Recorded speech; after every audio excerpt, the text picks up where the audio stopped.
Hello दोस्तों, मैं AK sir आप सभी का श्री श्री कृष्ण इंस्टीट्यूट में स्वागत करता हूं। और आज है 20 अक्टूबर 2020। तो आइए देखते हैं 20 अक्टूबर 2020 से कुछ महत्वपूर्ण करंट अफेयर्स। पहला प्रश्न है कि वर्ल्ड बैंक की 102वीं बैठक में भारत का प्रतिनिधित्व किसने किया। तो वर्ल्ड बैंक की जो मीटिंग चल रही थी,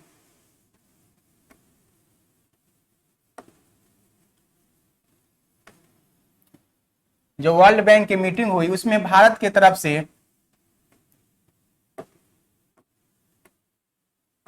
भारत की वित्त मंत्री निर्मला सीतारमण ने शामिल हुई थी। तो भारत की वित्त मंत्री जो है निर्मला सीतारमण ने शामिल हुई थी वर्ल्ड बैंक के मीटिंग में, क्योंकि ये फाइनेंस का काम करने वाला बैंक है वर्ल्ड बैंक। तो हर देश के वित्त मंत्री इसमें क्या होते हैं, शामिल होते हैं। वर्ल्ड बैंक की स्थापना जो हुई थी ये आपको 1944 ईस्वी में हुआ था और इसका हेडक्वार्टर है वाशिंगटन डीसी।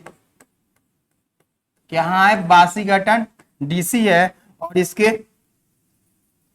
और इसके आपको महानिदेशक डेविड मालपासा यानी इसका महानिदेशक है डेविड मालपासा। और वर्ल्ड बैंक की स्थापना हुई थी वाशिंगटन डीसी में 1944 में। इसमें सदस्य देशों की संख्या 189 है और सबसे नवीनतम देश जो है वो नौरू है। क्या है? नौरू। ये अपने सदस्य देशों को दीर्घकालिक ऋण देता है। क्या देता है? दीर्घकालिक ऋण देता है। कौन? World bank. वर्ल्ड बैंक से संबंधित 19 अक्टूबर के एक प्रश्न था जिसमें हमने जीडीपी के बारे में बताया था कि भारत की जीडीपी 2020-21 में कितना रहेगा वर्ल्ड बैंक के अनुसार। तो उसमें थोड़ा सा मिस हो गया था, हमने बता दिया था आपको 10.3%। जो गलत था ये होगा आपको 9.6%। हमारा जो जीडीपी ग्रोथ रेट नीचे रहेगा इस साल वो रहेगा 9.6% वर्ल्ड बैंक के अनुसार।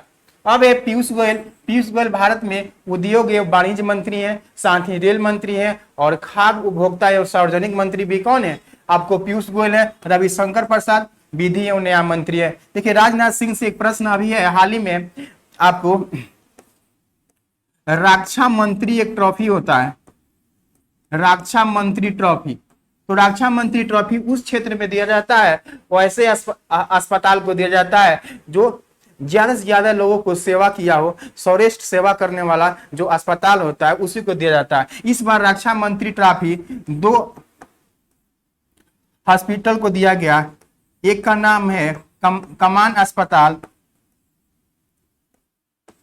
कमान अस्पताल आपको बेंगलुरु में है और एक कमान अस्पताल आपको कलकत्ता में है। कहाँ है? कलकत्ता में। इसे रक्षा मंत्री के द्वारा रक्षा मंत्री ट्रॉफी से क्या किया गया है? सम्मानित किया गया है। तो आइए देखते हैं अगला प्रश्न। देखिए अगला प्रश्न है कि किस राज्य सरकार ने पुलिस भर्ती में 20% भर्ती जो होगा महिलाओं के लिए आरक्षित कर दिया गया है, यानी महिला के लिए रिजर्व कर दिया गया। वह राज्य है उत्तर प्रदेश। यानी उत्तर प्रदेश अपने पुलिस विभाग में आपको 20% सीट महिला के लिए क्या कर दिया है? आरक्षित कर दिया है। जबकि पंजाब सरकार अपने सभी नौकरी में महिलाओं के लिए 33% रिजर्व कर दिया है। जबकि आपको बिहार सरकार अपने सभी नौकरी में जो महिला के लिए रिजर्व है वो 35% ऑलरेडी पहले से ही है, अभी हाल ही में घोषणा किया है। और उत्तर प्रदेश अभी हाल ही में घोषणा किया है। जबकि झारखंड ने अभी हाल ही में झारखंड सरकार के द्वारा घोषणा किया गया है कि गरीबी रेखा से नीचे गुजर करने वाले परिवारों को 10 रुपया में साड़ी दिया जाएगा। यानी 10 रुपया में साड़ी देने की घोषणा किया है। कैसे परिवार को? जो गरीबी रेखा से नीचे गुजर करने वाले जो परिवार हैं उनको 10 रुपया में साड़ी देने की घोषणा किया है झारखंड सरकार ने। तो आइए देखते हैं अगला प्रश्न। देखिए अगला प्रश्न है कि किस राज्य में मीठे पानी की छोटी मछली सिस्तूरा हिरण्यकेशी खोजी गई है। देखिए शिस्तूरा हिरण्यकेशी जो है एक मछली है जो मिली है कहाँ पे, महाराष्ट्र में। कहाँ मिली है, महाराष्ट्र में। और देखिए हिरण्यकेशी इसका नाम रखा गया है क्योंकि ये सुनहरे कलर की है। क्या है, सुनहरे कलर की है, इसीलिए इसका नाम रखा गया है आपको हिरण्यकेशी। और कहाँ मिली है, महाराष्ट्र में मिली है। कहाँ पे, महाराष्ट्र में मिली है। तो महाराष्ट्र से कुछ करंट अफेयर्स जान लेते हैं। तो महाराष्ट्र में मेरा परिवार मेरी जिम्मेवारी अभियान के तहत नो मास्क नो राइड शुरू किया गया था आपको सिंगरौली जिला में। और इस कोरोना काल में मुफ्त बीमा यानी मुफ्त स्वास्थ्य बीमा शुरू किया गया है यहाँ पर। और खुली में जो बेचे जाने वाली सिगरेट है उस पर क्या लगाया है, प्रतिबंध लगा दिया गया है महाराष्ट्र सरकार के द्वारा। और महाराष्ट्र के सीएम है उद्धव ठाकरे और यहाँ के गवर्नर है भगत सिंह कोश्यारी। तो आइए देखते हैं अगला प्रश्न। देखिए अगला प्रश्न है कि महिला सशक्तिकरण हेतु मिशन शक्ति का संचालन करने वाला राज्य कौन है। और महिला सशक्तिकरण को बढ़ावा देने के लिए मिशन शक्ति शुरू किया गया है। अभी हाथरस जो मामला हुआ था दुष्कर्म का, उसके बाद यूपी सरकार ने महिला सशक्तिकरण के लिए मिशन शक्ति शुरू किया। मिशन शक्ति में है ये 2 चरणों में होगा। एक होगा कि आपको पहले चरण में लोगों को जागरूक किया जाएगा महिलाओं के प्रति सम्मान करने के लिए, और दूसरा चरण में ये होगा अगर कोई व्यक्ति गलती करता है तो उसके लिए एक अलग रजिस्टर होगा, उसमें उस लड़के का, उस व्यक्ति का उसमें नाम पता रजिस्टर किया जाएगा। और इसकी शुरुआत किया गया यूपी से। तो उत्तर प्रदेश के हमारे सीएम जो हैं योगी आदित्यनाथ ने इसका शुरुआत किया बलरामपुर से। कहां से किए, बलरामपुर में ही पहली बार लोगों का किए संबोधन किए बलरामपुर से। जबकि गवर्नर जो हैं यहाँ के आनंदीबेन पटेल इनके द्वारा लखनऊ से संबोधन करके इस महिला शक्तिकरण हेतु मिशन शक्ति का शुरुआत किया गया। तो यानी बलरामपुर से हमारे सीएम साहब के द्वारा और गवर्नर से आपको लखनऊ से इसकी शुरुआत किया गया। जबकि राजस्थान सरकार ने अभी हाल ही में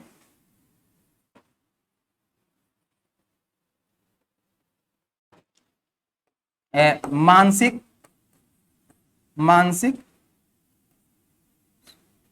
एक मिनट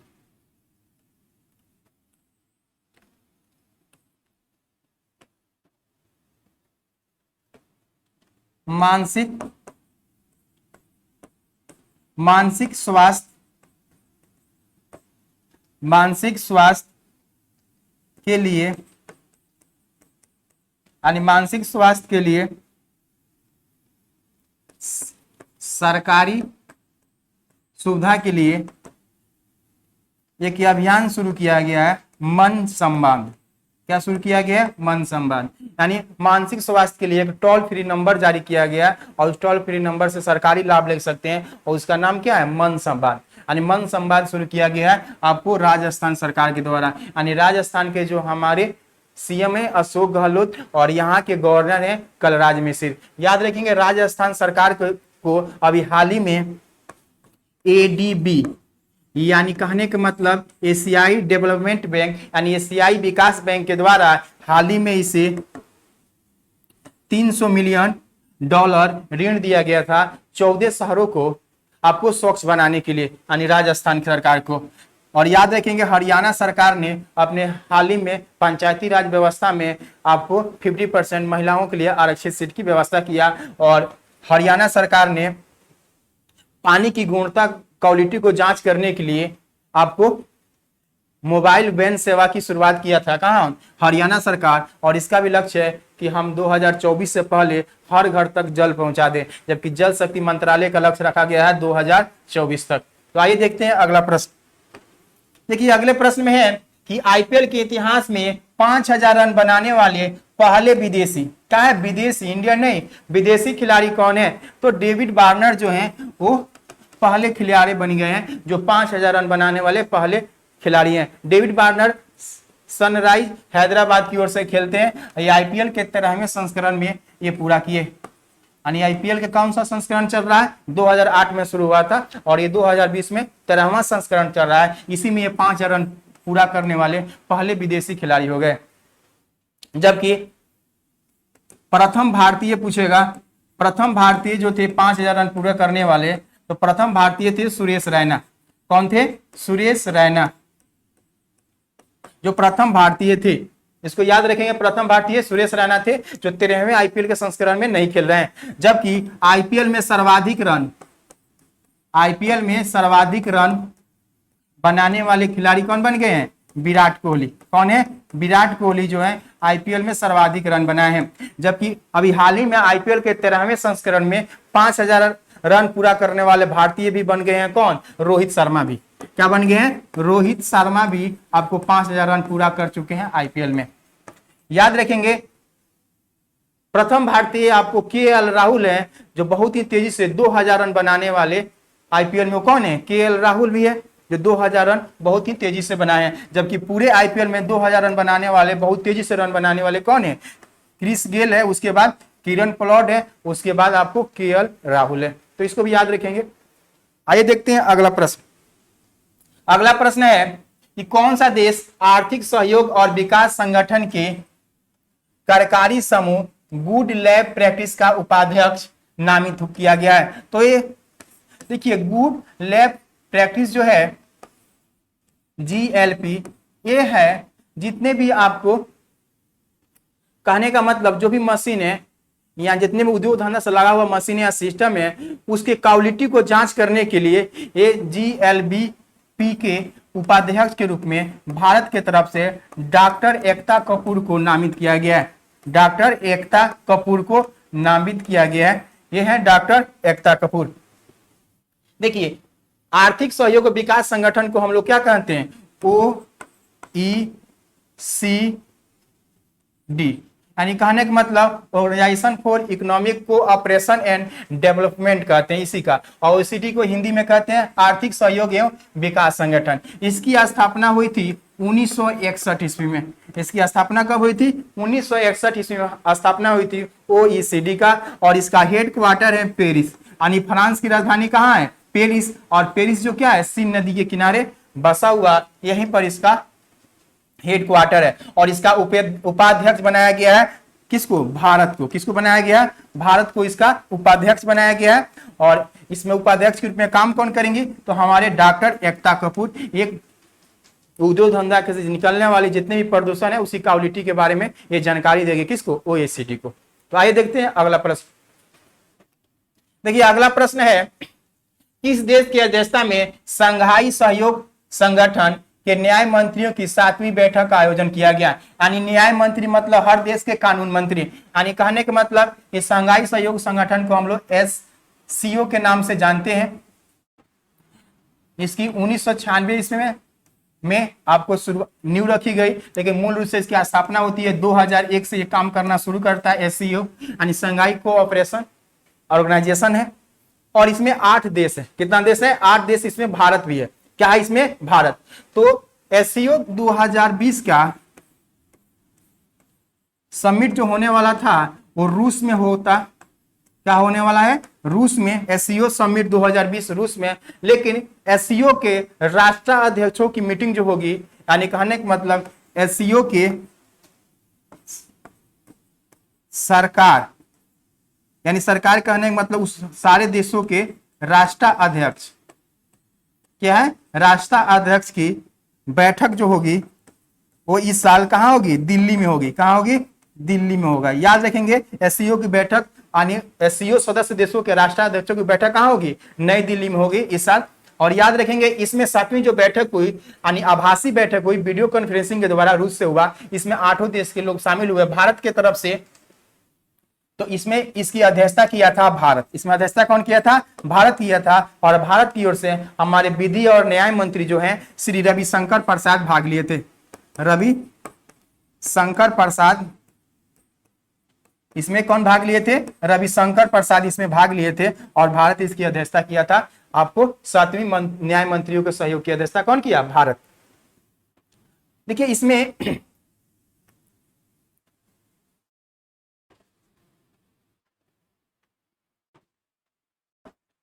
8 देश हैं एससीओ में, आपको उसको समझ सकते हैं मेंबर। इसमें चाइना है, ताजिकिस्तान है, किर्गिस्तान है, रसिया है, ताजिकिस्तान है, उज्बेकिस्तान है, इंडिया और पाकिस्तान।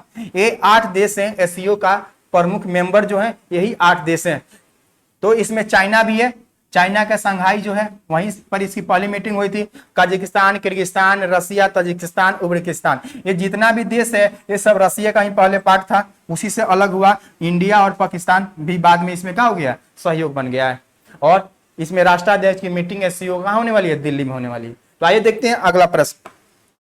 देखिए अगला प्रश्न है, किस राज्य के पंचायती राज मंत्री कपिल देव कामत का कोविड-19 के कारण निधन हो गया? तो बिहार में लगातार 2 मंत्रियों की मृत्यु हो चुकी है। अभी हाल ही में आप नाम सुने होंगे विनोद कुमार सिंह, नाम है विनोद कुमार सिंह। तो ये विनोद कुमार सिंह जो थे पिछड़ा वर्ग कल्याण विभाग के मंत्री थे, जिनकी हाल ही में कोविड-19 कारण क्या हो गई? मृत्यु हो गई। ये भी कहां के थे? बिहार के थे। जबकि पंचायती राज मंत्री कपिल देव कामत जो हैं ये भी कहां के हैं? बिहार के हैं। और बिहार के 2 मंत्रियों की अभी हाल ही में क्या होगी? कोविड-19 के कारण मृत्यु हो गई। और बिहार में अभी क्या चल रहा है? 3 चरणों में चुनाव होगा और कोविड-19 में पहली बार यहाँ चुनाव कराया जा रहा है। जबकि नागालैंड के एक मंत्री थे सीएम यांग, क्या नाम था? सीएम यांग थे, जिनका हाल ही में क्या हो गया? कोविड-19 कारण निधन हो गया था। जबकि याद रखें कर्नाटक के आपको एक कर्नाटक के रहने वाले सुरेश अंगड़ी थे, नाम क्या है? सुरेश अंगड़ी थे, जिनको कोविड-19 के कारण क्या हो गई? मृत्यु हो गई। और ये केंद्र में रेल राज्य मंत्री थे, यानी रेल राज्य मंत्री थे सुरेश अंगड़ी। तो इस तरह केंद्रीय मंत्रालय में मरने वाले पहले, कोविड-19 से मरने वाले पहले मंत्री थे सुरेश अंगड़ी। और बिहार में कोविड-19 से मरने वाले पहले मंत्री हैं विनोद कुमार सिंह। उसके बाद आपको ये नाम है कपिल देव कामत। और याद रखेंगे नागालैंड के भी एक कोविड-19 के कारण मरे हैं, जिनका नाम है सीएम यांग, वहां के जनजातीय मंत्री थे वहीं के। तो आइए देखते हैं अगला प्रश्न। देखिए अगला प्रश्न है कि भारत द्वारा किस देश को पहली सबमरीन INS सिंधुवीर को दिया जाएगा? तो सिंधुवीर जो है भारत का एक सबमरीन है, जो अब आपको म्यांमार को दिया जाएगा। किस देश को दिया जाएगा? म्यांमार को। म्यांमार में हाल ही में हमारे थल सेना अध्यक्ष मनोज मुकुंद नरवणे गए थे, वहां पर उन्होंने घोषणा किया कि म्यांमार को समुद्री इलाके को निगरानी करने के लिए हम लोग INS सिंधुवीर उसको देंगे। क्या देंगे? आपको दिया जाएगा। किसको? म्यांमार को। और म्यांमार में जो अभी भारत ने क्या बनाया है? सितुए बंदरगाह। जो सितुए बंदरगाह है, इस पर अगले साल से भारत इसका प्रयोग करेगा। अगले साल से सितुए बंदरगाह कहाँ है? म्यांमार में। इसको भी याद रखेंगे, सितुए बंदरगाह में अगले साल से भारत इसका प्रयोग करेगा। और भारत सरकार इसे सबमरीन INS सिंधुवीर दिया है। और नेपाल को अभी हाल ही में दिया गया भारत सरकार के द्वारा 41 एम्बुलेंस और 6 स्कूल बस भी दान में दिया गया था। और बांग्लादेश और भारत के बीच आपको हाल ही में संप्रीत अभियान जो है, नौसेना अभ्यास भारत और बांग्लादेश के बीच बंगाल की खाड़ी बांगासोर में आयोजन होने वाला अभी हाल ही में। जबकि फिलिस्तीन शरणार्थियों के लिए भारत सरकार ने यूएनओ में $1 मिलियन दान दिया है। यानी यूएनओ में कितना दान दिया है? $1 मिलियन आपको दान दिया है फिलिस्तीन शरणार्थियों के लिए भारत सरकार। तो आइए देखते हैं अगला प्रश्न। अगला प्रश्न है कि केंद्र सरकार ने किसान रेल, क्या है? किसान रेल। तो किसान रेल के माध्यम से अधिसूचित फल और सब्जियों की ढुलाई पर कितना प्रतिशत सब्सिडी देने का आदेश जारी किया गया? तो मतलब किसान रेल जो पहली बार चलाई गई थी महाराष्ट्र में, कहां चलाई गई थी? महाराष्ट्र में। यानी ये महाराष्ट्र से के नासिक से ये किसान रेल चली थी और बिहार के दानापुर में पहुंची थी। कहां? दानापुर में। तो पहली बार किसान रेल कहां से चलाई गई? नासिक से दानापुर में चलाई गई। और इसकी ढुलाई पर सब्सिडी देने की बात कर रहा है भारत सरकार। कितना %? तो 50%, यानी 50%। और हमारे रेल मंत्री कौन है? पीयूष गोयल। याद रखेंगे दक्षिण भारत में पहली बार किसान रेल जो चली थी वो चली थी आपको आंध्र प्रदेश में। कहां चली थी? आंध्र प्रदेश में। और आंध्र प्रदेश से एक रेलगाड़ी आई थी किसान रेल, वो दिल्ली आई थी। कहां आई थी? दिल्ली के तो इसको भी याद रखेंगे। और याद रखेंगे कि भारत में पहली बार जम्मू कश्मीर की राजधानी श्रीनगर में आपको जैविक साग सब्जी की बिक्री केंद्र स्थापित किया गया है। कहां? आपको श्रीनगर में। और जैविक भारत का पहला जैविक राज्य जो है वो सिक्किम है, यानी जैविक खेती करने वाला राज्य पहला राज्य कौन है? सिक्किम है। तो इस तरह कुछ हमारे महत्वपूर्ण करंट अफेयर्स था जिसके बारे में हमने चर्चा किया। और वीडियो अच्छी लगती है तो लाइक जरूर करेंगे। मिलते हैं नेक्स्ट वीडियो में। थैंक यू, धन्यवाद।